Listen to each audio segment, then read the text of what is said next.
Depuis 50 ans, toutes les monnaies du monde perdent de la valeur, et ça sans exception. Les États s'endettent, les banques centrales impriment et le pouvoir d'achat des citoyens baisse. Et au milieu de tout ça, un actif a émergé. Sans banque centrale, sans État et sans plan de sauvetage. Cet actif, et vous l'avez vu en titre, c'est Bitcoin. Et aujourd'hui, malgré ma voix cassée, je vais vous expliquer pourquoi, malgré les risques et malgré la volatilité de cet actif, je n'ai aucun scénario baissier crédible à long terme sur Bitcoin. Et on s'entend bien, je parle pas de 6 mois quand je parle de long terme, je parle de 10 ans et plus. Allez, on attaque directement la vidéo. Le premier moteur invisible de la hausse de Bitcoin, c'est tout simplement la dévaluation monétaire. Bitcoin, il monte pas par magie seulement avec l'offre et la demande. Il monte parce que tout simplement les monnaies se dégradent. La dévaluation monétaire, c'est une stratégie structurelle utilisée par nos États. On a l'impression que Bitcoin prend de la valeur, tout comme l'or par exemple, sauf qu'un Bitcoin reste et restera toujours un Bitcoin, comme il l'était il y a 10 ans, tout comme un gramme d'or est le même gramme d'or qu'il y a 10 ans. C'est simplement le référentiel monétaire, par exemple le dollar, qui baisse. Si vous regardez votre Bitcoin, il est toujours coté face à une devise. Par exemple BTC USDT, qui est le Bitcoin contre le dollar. Et puisqu'on en imprime à foison, et c'est justement pour ça d'ailleurs que Bitcoin a été créé, pour contrer le travail médiocre des banques centrales fait depuis les dernières décennies, et bien Bitcoin est un super moyen pour contrer ça. Le deuxième argument que je vais avancer maintenant, c'est que Bitcoin performe peu importe la politique monétaire. Alors oui, je sais ce que vous allez me dire. Quand on est en période de QE,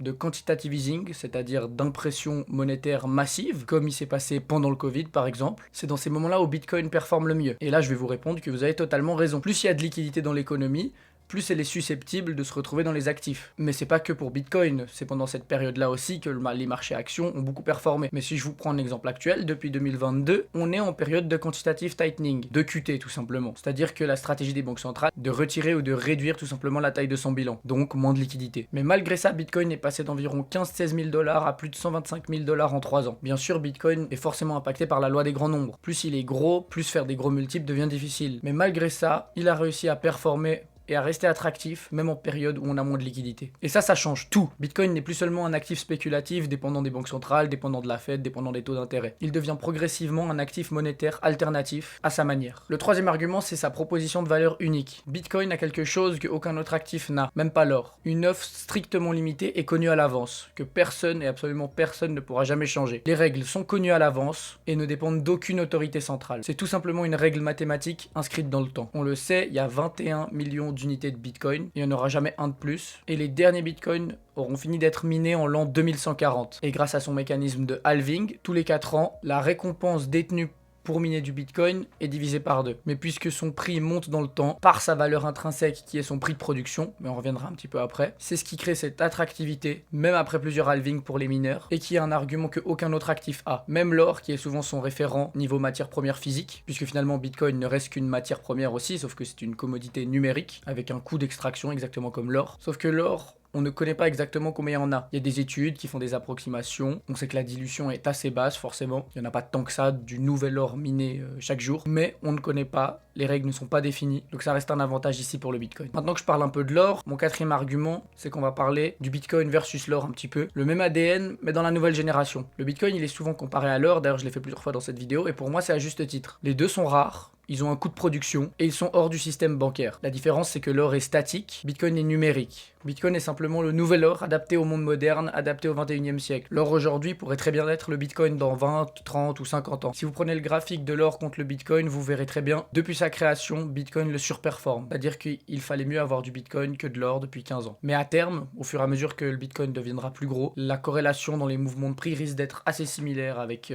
la capitalisation de l'or aujourd'hui. Le cinquième argument, c'est que Bitcoin est un absorbeur de stress monétaire. Bitcoin absorbe tout ce que le système ne sait plus gérer. Inflation, crise bancaire, gel de capitaux, contrôle tout simplement des capitaux. Il suffit d'une petite brique qui casse à quelque part dans le système pour que tout d'un coup Bitcoin redevienne pertinent. Aujourd'hui, il est beaucoup trop corrélé et comparé à la tech américaine. Je vous ferai bientôt une vidéo d'ailleurs sur ça. Et pourtant, c'est pas du tout pertinent. Bitcoin n'a absolument rien à voir. Aujourd'hui, il est juste rangé dans la case actif risqué. Donc, quand c'est difficile sur le marché action américain, bon, on liquide le Bitcoin en premier. Et ça, depuis un an, ça se voit très bien. Mais à long terme, je pense que les deux vont clairement se décorréler puisqu'ils n'ont absolument rien à voir. Mais laissons le temps faire ce qu'il a à faire. Parlons maintenant des risques. Parce que même si j'ai des arguments pour la hausse structurelle du Bitcoin à long terme, il faut aussi identifier les risques dans son analyse. Aujourd'hui, je vais passer assez rapidement sur, pour moi, les deux plus gros risques que je vois aujourd'hui sur le Bitcoin. Alors bien sûr, il y en a d'autres. des risques plus petits, mais je vais parler ici ceux qui sont pour moi peut-être les plus importants. Le premier, je pense que vous en doutez, c'est le risque du quantique. Et le quantique est effectivement un vrai sujet, mais il faut savoir que si Bitcoin casse à cause du quantique, tout le système monétaire casse bien aussi avant. Et bien sûr, Bitcoin peut évoluer avant que ça devienne un risque réel. Pour vous donner une idée, aujourd'hui, au jour où je vous parle, début 2026, environ 25%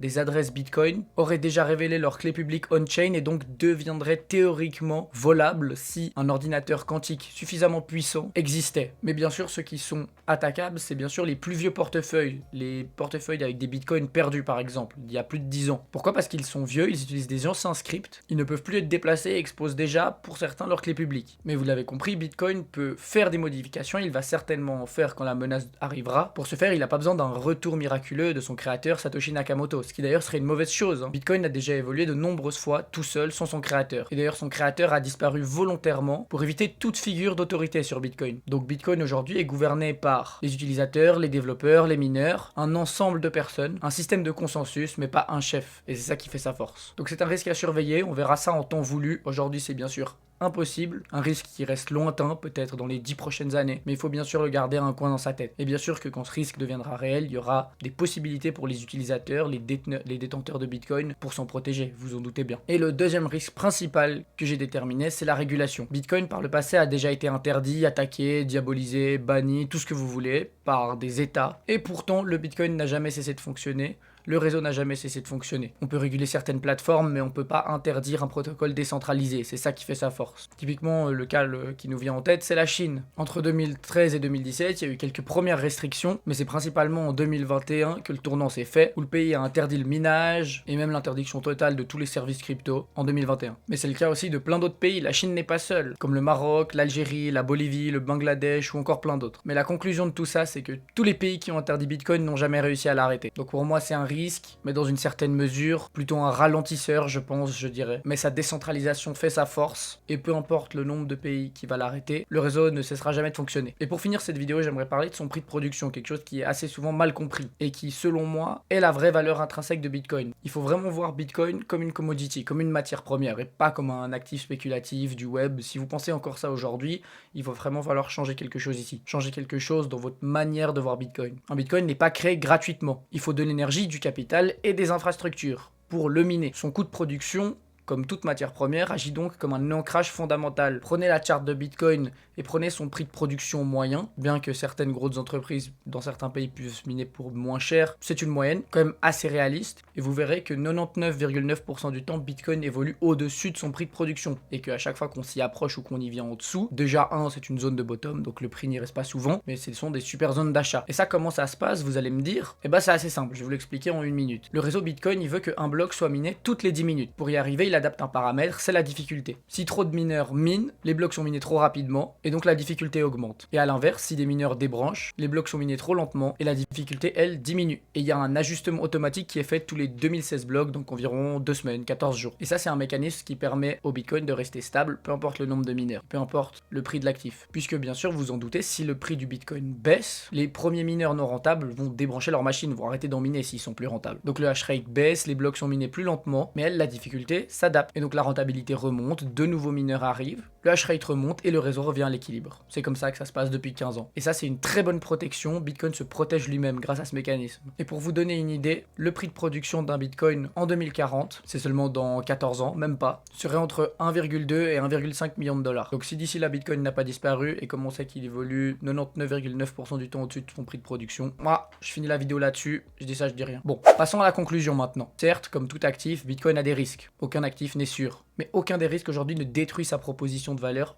unique. Tant que les monnaies se dévalueront, tant que les dettes continueront d'augmenter, et tant que la confiance en nos systèmes monétaires actuels baisse, Bitcoin restera pertinent. Et c'est pour ça qu'aujourd'hui, et je pense qu'on le voit bien avec tout ce qui se passe dans le monde, je n'ai aujourd'hui aucun scénario baissier à long terme sur Bitcoin. Mais bien sûr, un bon investisseur sait changer son fusil d'épaule quand la situation change. Aujourd'hui, c'est pas le cas. Donc voilà, on arrive à la fin de cette vidéo. N'hésite pas à me dire en commentaire quel est le vrai risque selon toi à Bitcoin sur le long terme. J'espère que tu l'auras apprécié. N'hésite pas à t'abonner, à mettre un petit pouce bleu, et on se voit bientôt pour une nouvelle vidéo. Ciao, ciao!